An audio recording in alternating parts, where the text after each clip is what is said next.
Salut, c'est Cyrielle de Raison Famille. Alors on parle souvent des dangers d'avoir des comportements trop autoritaires avec nos enfants, d'utiliser la fessée, d'utiliser les punitions, le chantage, les menaces et même des humiliations, enfin voilà, ce genre de choses. Et c'est vrai que c'est dangereux c'est néfaste pour l'enfant. Mais aujourd'hui, je voudrais parler des dangers d'avoir un comportement laxiste avec notre enfant. Avoir un comportement laxiste, en fait, c'est être dans le laisser-faire et c'est ne pas donner de code, ne pas poser de limites, de règles à notre enfant. Et pour moi, c'est tout aussi dangereux d'être laxiste que d'être autoritaire. Le laxisme, pour moi, c'est littéralement abandonner son enfant. C'est abandonner aussi son rôle de parent. Alors ça peut paraître un peu rude dit comme ça, mais c'est ça en fait, c'est vrai. Ce qu'il faut voir, c'est que notre enfant, il débarque. J'ai pas voulu ce fond musical, mais bon, c'est pas mal, j'aurais pas besoin de rajouter de musique dans ma vidéo. En fait, je suis sur la corniche à Abu Dhabi et je sais pas, je crois qu'ils font des tests de son parce qu'il y a un festival là-bas qui se prépare et donc ils testent, j'ai l'impression, le son de la musique. Bon, j'espère que ça va pas t'empêcher de m'écouter. Ce que je voulais dire, c'est que un enfant, il débarque dans notre monde, il connaît rien, il connaît pas les règles, il connaît pas les codes, il sait pas comment on vit ensemble, quelles sont les règles de société, quelles sont les règles dans la famille. Il sait pas ce qu'il peut faire et ce qu'il ne peut pas faire. Et si on lui dit pas, il peut pas le deviner. Donc c'est à nous de lui enseigner, c'est vraiment notre rôle de parent, de lui enseigner toutes ces règles. Alors à travers évidemment notre comportement à nous, avec l'exemplarité dont on parle souvent, c'est-à-dire dire bonjour aux marchands, marchand, qui dit marchand encore aujourd'hui? Peut-être ma grand-mère, mais le marchand de journaux. Mais non, alors dire bonjour au boulanger, dire bonjour dans n'importe quel magasin, en lui donnant cet exemple-là, il va reproduire.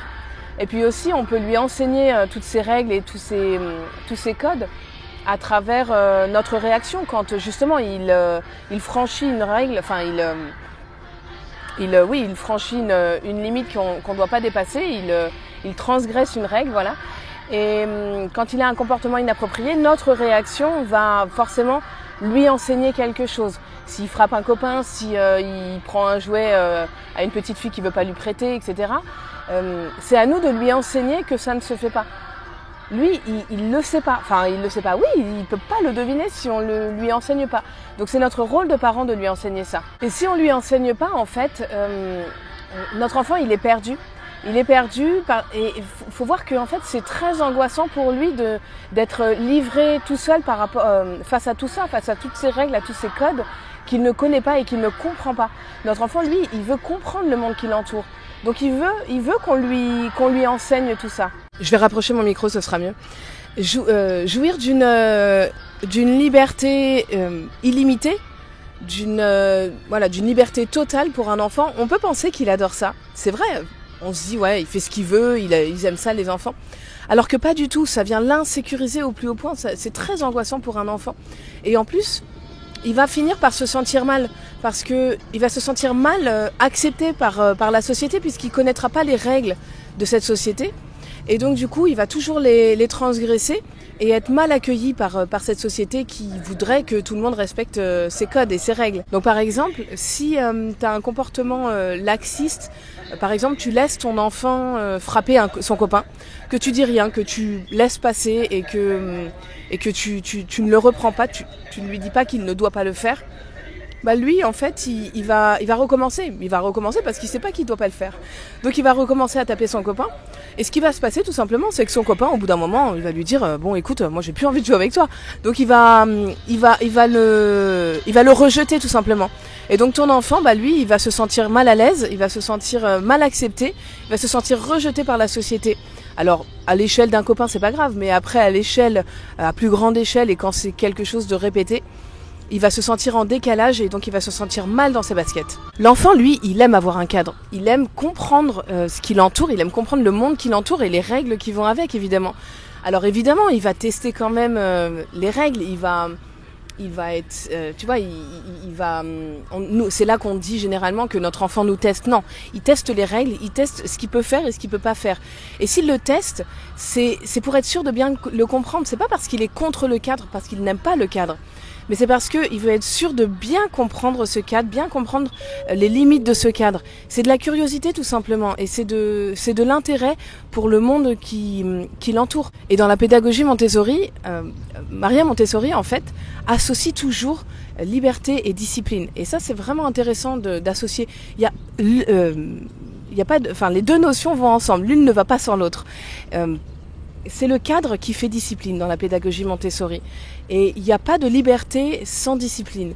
Et en fait, si tu mets le bon cadre, et ben à l'intérieur de ce cadre, s'il est bien installé, s'il est bien instauré, s'il est bien défini, à l'intérieur de ce cadre, l'enfant il est libre. Il a cette liberté d'agir, d'évoluer, de grandir à l'intérieur de ce cadre. Et il y a des règles et il y a des codes à respecter à l'intérieur de ce cadre. Ah ça y est, ça s'est arrêté la musique. Je crois que c'est un peu plus agréable. Donc, on va la remettre, voilà. Donc en fait, je voulais te donner un exemple.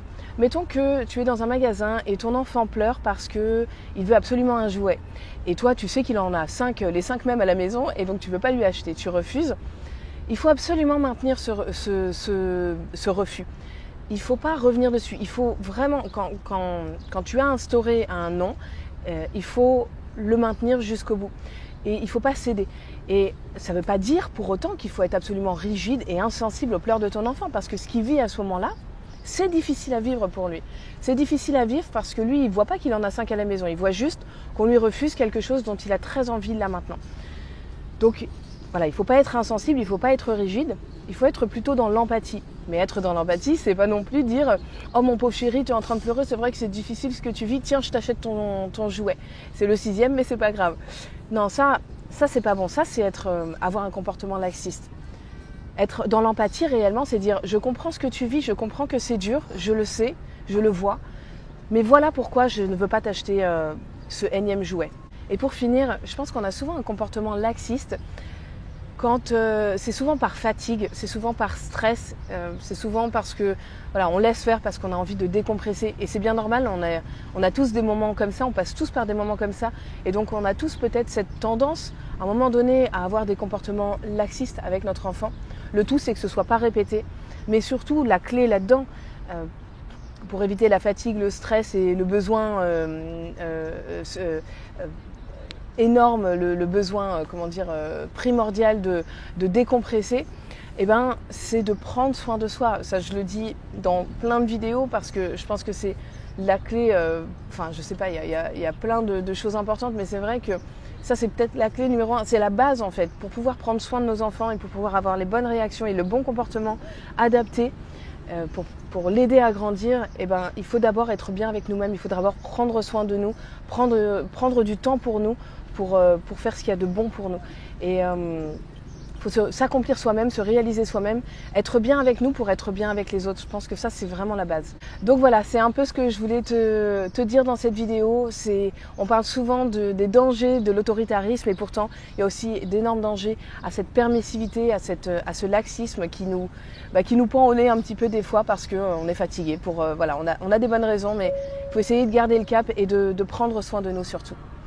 Je t'invite à télécharger le guide gratuit, c'est un guide PDF que j'ai mis en ligne sur les 7 clés essentielles pour nouer une relation de confiance avec notre enfant, pour instaurer une relation harmonieuse au quotidien, retrouver la joie, retrouver du plaisir dans notre relation et ne pas se laisser justement envahir par ce stress, par cette fatigue et par la routine qui parfois on a des œillères. Là c'est pour prendre un peu de hauteur par rapport à tout ça. Donc je t'invite à cliquer ici si tu veux télécharger ce guide. Tu rentres ton prénom et ton email simplement et je te envoie le guide dans la foulée. C'est un guide PDF. Bon allez, je vais te laisser parce que je vois que la musique reprend. Donc je te souhaite une excellente journée et je te donne rendez-vous très très vite sur la chaîne Horizon Famille.